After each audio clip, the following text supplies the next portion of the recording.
ខ្ញុំលក់ឲ្យពួកលោកតម្លៃប៉ុណ្ណឹងគឺជាតម្លៃទាបហើយ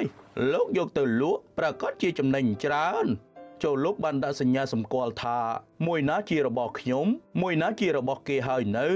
បាវដែលមានពណ៌ខៀវជារបស់លោកហើយបាវរបស់លោករិទ្ធគឺពណ៌ក្រហមចាំតែជញ្ជូនដាក់ទូកទៅរួចហើយអរគុណលោកតកែច្រើនហើយលោកពិតជាចាត់ចែងបានល្អមែនតើលោកបានជញ្ជូនរបស់ខ្លួនដាក់ទូករួចរាល់ហើយនៅនឹងឲ្យខ្ញុំបានជញ្ជូនរបស់ខ្ញុំម្ដងក្រែងលោយឺតពេលបានស្លាប់ហើយបើដាក់អង្គរនៅក្រោមបែបនេះប្រកាសជាសើមអស់មិនខានអូ